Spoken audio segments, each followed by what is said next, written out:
kulankan casho sharafta ah ayaa ahaa mid ay jaaliyadda Soomaaliyeed ee magaalada Gothenburg ee dalka Sweden ku soo dhaweynaysay Leila Cabdi Cartan oo dhawaan madaxweynaha dowlad goboleedka Soomaaliyeed ee Puntland mudane Siciid Cabdilaahi Dani uu magacaabay la taliyihiisa dhanka jinsiga iyo arrimaha bulshada waxaana ugu horeynba kulankani ka hadlay xubno ka mid ah jaaliyadda iyo dadka ay hore u soo wada shaqeeyeen Leila kuwaasi oo ku hambalyeeyay dadaalka iyo kartida ay haweeneydani leedahay iyagoo dhanka kalena kula dardaarmay inay muhiimad gaar ah siiso dhibaatooyinka xilligani ku gadaaman haweenweynaha Puntland. Bismillahir Rahmanir Rahim. Horta dhamaantiin waa salaamaya intiina ka soo qayb gashay kulankan caawa aynu ku maamuusino Leila Cabdi Cartan waa qof muhiim inagu wada ahayd dhamaantiin amaba bulshada Gothenburg amaba Sweden. Runtii hadeen soonaal ku soo kooba wanaagga ay sameysay muddadii ay la deganayd Sweden amaba Gothenburg maaha laakiinse waxaan ugu hambalyeynaa xilkaas culus ee loo magacaabay ilaahayna ha u fudaydiyo marka hore runtii way kaaga duwan tahay qof aad soo wada shaqeyseen oo aad garanayso marka xil loo magacaabo xilkaan aad og tahay baahida ay bulshadu u qabto dadaalkii halkan ay ka sameysay in halkaan ay wax badan kaga bedeli doonto baahiyaha jira ee ay dadka deegaamadaasi qabaan insha Allah meesha ay ka howlgali doonto waliba waxa si gaar ah uu shakhsiyan runtii ugu faraxsanahay dumarka oo aan aaminsanahay in ay ragga ku eegteen ama loo ogolaan waayo kaalinta dalka iyo dadka ay ku leeyihiin inay buuxiyaan raggana ay yiraahdaan fariista 30 sano idinku filan inay maanta bilaabaan talaabada ah anaga lafteeda iyagu waa geynaa waan qaban karaa waad baan ugu faraxsanahay inaad gabdhaha matasho oo noo dhinac fadhido waxaan aad iyo aad ugu sii boorinayaa maadaama aad wadanka ku socoto waxa aad xoog iyo priority-ga saaraysid inay yihiin dumarka marka waxa hor yaala Leilo challenge weyn baa hor yaala oo aan rabno inaan ugu duceyno ilaahay u fududeeyo dadkeena dibadda joogana aan la shaqeyno wax alla wixii ma taqaana aan kala qaban karno si ilaahay ugu fududeeyo hawshaas marka waxaan kugula talin lahaa dadka nabad waxay ka helaan darisku heshiiyo qolaba waxbay Leila ku sheegtay fartimana waa u dhiibnay anigu Leila waxaan ku tilmaami lahaa gacal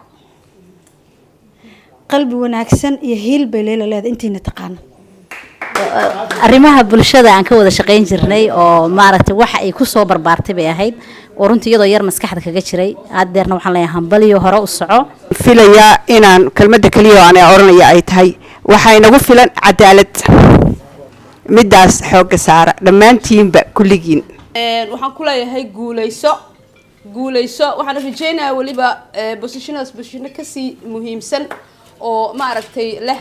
wax aad ka bedeli kartid wadanka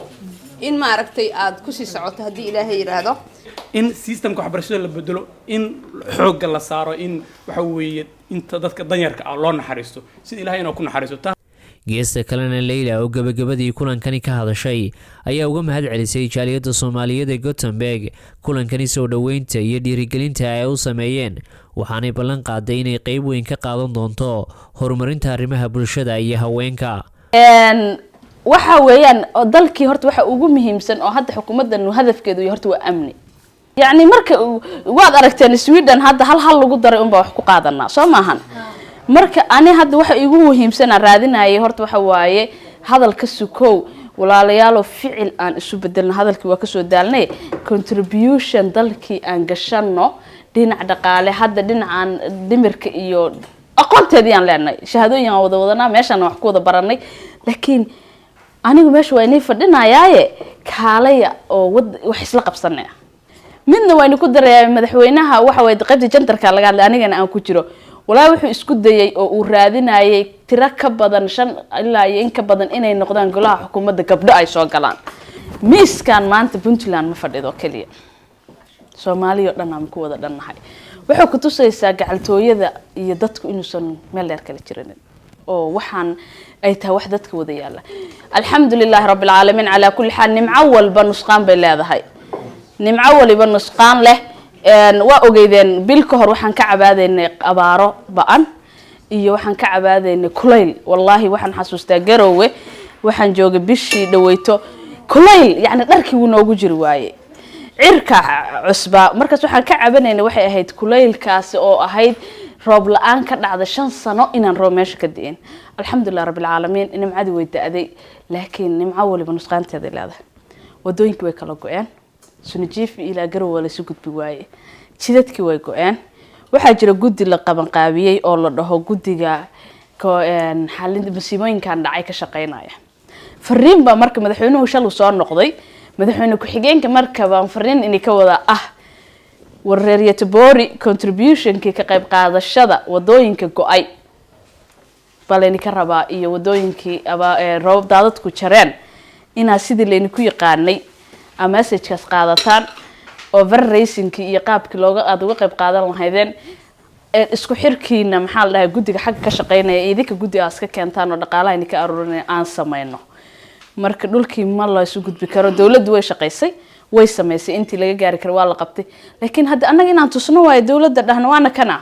waa maqanay ma ogiye dhaqaalaha ka qayb qaadana Cabdi Xirsiyo isagana ogeedeen wax ogeey dhalinyaradi kale too ururkii ka qayb qaadan jiray isbitaalada qalabadoodii tii un wayaan tan dhulka marka fariinta message-kaasna iga gudooma sidii marka wax loo wada qaban lahaa inaan ka wada hadalno fundraising-kaas loo sameyn lahaa dalka uu noo baahan yahay waa Maxamed Awood Maxamed Saab TV Gothenburg Sweden